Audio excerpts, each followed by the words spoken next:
इस वक्त हम पहुंचे हैं ऐतिहासिक नगरी प्रहलाद की नगरी एरच में, जहां तस्वीरों में देख सकते हैं ये वो मंदिर है जहां पर भक्त प्रहलाद जो है तपस्या किया करते थे, पूजा अर्चना किया करते थे। हालांकि आप सब लोग जानते होंगे कि होली का त्योहार जब जब नजदीक आता है तो होली के कई सारी धुनें और कई सारे संगीत आपके कानों तक पहुंचते होंगे, लेकिन होली की शुरुआत कहां से हुई, कैसे हुई और कब हुई, ये जानकारी जानना भी बेहद रोचक है।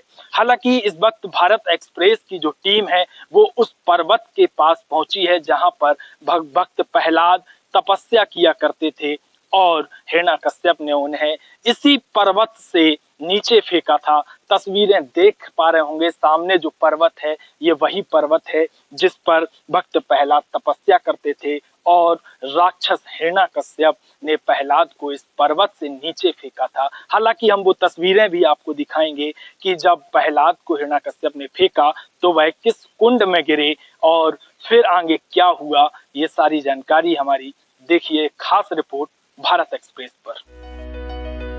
जानिए कहां से होली की शुरुआत हुई। हम आपको लेकर चलते हैं बुंदेलखंड के झांसी मुख्यालय से 70 किलोमीटर दूरी पर बसे एक ऐतिहासिक नगरी एरच में, जहां से होली की शुरुआत हुई। होली का त्योहार आते ही पूरा देश रंग और गुलाल की मस्ती में सराबोर हो जाता है, लेकिन शायद बहुत कम लोग ही जानते होंगे कि पूरी दुनिया को रंगीन करने वाले इस पर्व की शुरुआत झांसी जिले से हुई थी। उत्तर प्रदेश के बुंदेलखंड क्षेत्र में इन जिले का एरच कस्बा त्रेता युग में गवाह रहा है। हिरण्यकश्यप की हैवानियत का, भक्त प्रहलाद की भक्ति का, होलिका के दहन और नरसिंह के अवतार का। होली यानी रंगों के पर्व का प्रारंभ होलिका दहन से माना जाता है। शास्त्रों और पुराणों के मुताबिक वर्तमान में झांसी जिले का एरच कस्बा त्रेता युग में एरेकच के नाम से प्रसिद्ध था। ये एरेकच दैत्यराज हिरण्यकश्यप की राजधानी थी। हिरण्यकश्यप को ये वरदान प्राप्त था, वो ना तो दिन में मरेगा और ना ही रात में, ना तो उसे कोई इंसान मार पाएगा और ना ही जानवर। इसी वरदान को प्राप्त करने के बाद खुद को अमर समझने वाला हिरण्यकश्यप निरंकुश हो गया। लेकिन इस राक्षस राज के घर जन्म हुआ भक्त प्रहलाद का। भक्त प्रहलाद की भगवत भक्ति से परेशान हिरण्यकश्यप ने उसे मरवाने के कई प्रयास किए, फिर भी प्रहलाद बच गया। आखिरकार हिरण्यकश्यप ने प्रहलाद को डिकौली पर्वत से नीचे फेंकवा दिया। डिकौली पर्वत और जिस स्थान पर प्रहलाद गिरा वो आज भी मौजूद है। आखिरकार हिरण्यकश्यप की बहन होलिका ने प्रहलाद को मारने की ठानी। होलिका के पास एक ऐसी चुनरी थी जिसे पहनने पर वो आग के बीच बैठ सकती थी, जिसको ओढ़कर आग का कोई असर नहीं होता था। होलिका वही चुनरी ओढ़ प्रहलाद को गोद में लेकर आग में बैठ गई, लेकिन भगवान की माया का असर ये हुआ कि हवा चली और चुनरी होलिका के ऊपर से उड़कर प्रहलाद पर आ गई। इस तरह प्रहलाद फिर बच गया और होलिका जल गई। इसके तुरंत बाद विष्णु भगवान ने नरसिंह के रूप में अवतार लिया और गोधूली बेला में अपने नाखूनों से मंदिर की दहलीज पर हिरण्यकश्यप का वध कर दिया। हिरण्यकश्यप के वध के बाद एरेकच की जनता ने एक दूसरे को खुशी में गुलाल डालना शुरू कर दिया और यहीं से होली की शुरुआत हो गई। इस वक्त अब हम पहुंचे हैं उस डेकांचल पर्वत की शिखर पर जहां हिरण्यकश्यप का वास था और हिरण्यकश्यप की राजधानी कही जाती है। इस गांव को डिकौली गांव के डेकांचल पर्वत पर भारत एक्सप्रेस की टीम पहुंची है और मेरे पीछे की जो तस्वीरें हैं वो बयां कर रही हैं, ठीक पुरानी तस्वीरें हैं जो तस्वीरों से खुद बयां होता नजर आ रहा। लोगों यहाँ के स्थानीय लोगों का कहना है कि ये वो जगह है जहां भक्त प्रहलाद तपस्या किया करते थे और इस यज्ञशाला में लगातार यज्ञ किया करते थे और ये वही यज्ञशाला है जहां पर भक्त प्रहलाद निरंतर यज्ञ करते थे। हालांकि हम अपने कैमरामैन से कहेंगे वो पास से जाके वो तस्वीरें दिखाएं।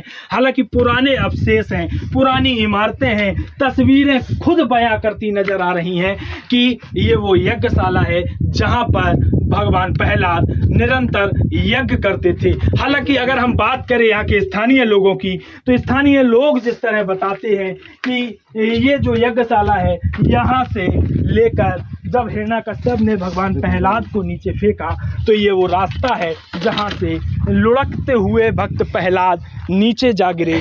और जहाँ आप देख पा रहे होंगे सामने जो कुंड है, ये वही कुंड है जिसमें भक्त प्रहलाद नीचे गिरे।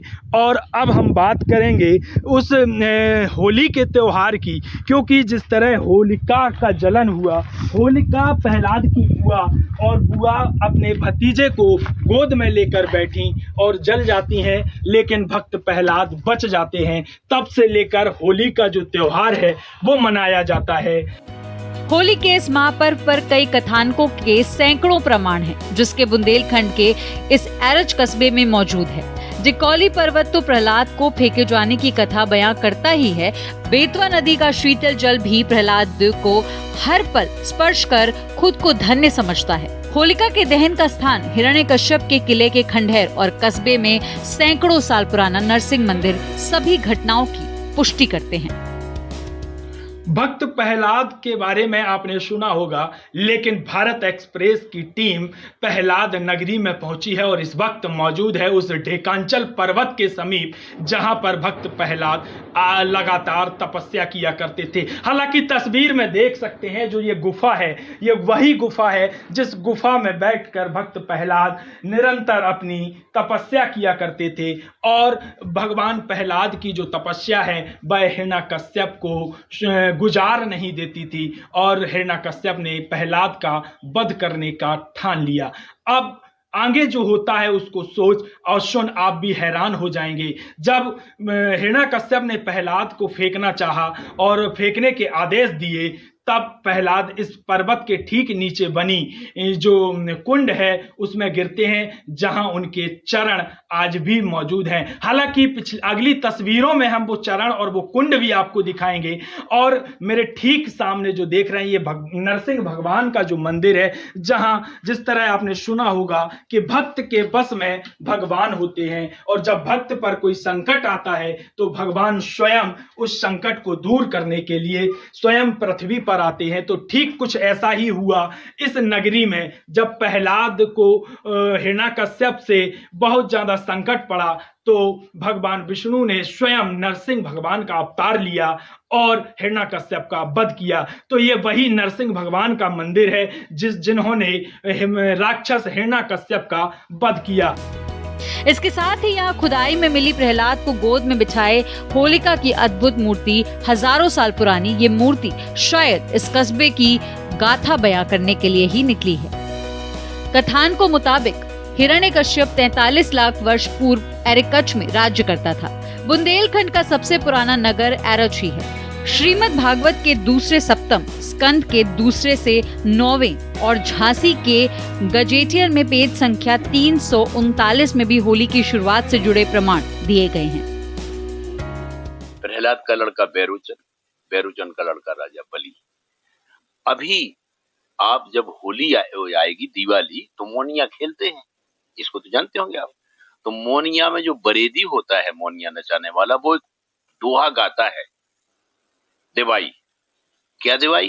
कि प्रहलाद के लड़का बैरोचन की पत्नी, जब बैरोचन मारा गया, उसका लड़का राजा बलि था, तो वो सती प्रथा थी उस समय, तो सती हो रही थी। तो उसने, लोगों ने कहा कि तुम सती क्यों हो रही, तुम्हारे पुत्र के सामने तीनों लोगों का मालिक भिखारी बन के आने वाला है। तो अब वो देवाई गाई जाती, भली भई सोना जरी अरे बैरोचन के साथ, अच्छा हुआ कि मैं अपने पति के साथ नहीं जल गई। क्यों? ये आश्चर्य कौन देखता कि मेरे सुत के सामने कहूं हरी पसारे हाथ, मेरे पुत्र के सामने तीनों लोगों का मालिक विष्णु भिखारी बन के आने वाला है। ये है संस्कृति हमारी। हम लोग गांव के पुरातन लोग उसको जिंदा रखे हुए हैं किंवदंतियों में। इसके साथ ही इस नगरी में अब भी खुदाई में हजारों साल पुरानी ईंटों का निकलना साफ तौर पर इसकी ऐतिहासिकता साबित करता है। जब इस नगरी ने पूरी दुनिया को रंगों का त्योहार दिया हो, तो यहाँ के लोग भला होली खेलने में पीछे क्यों रहे? लोक गीतों की फागों से रंग और गुलाल का दौर फागुन महीने से शुरू होकर रंग पंचमी तक चलता है। ठेठ बुंदेली अंदाज में लोग अपने साजों और सामान के साथ फाग गाते हैं।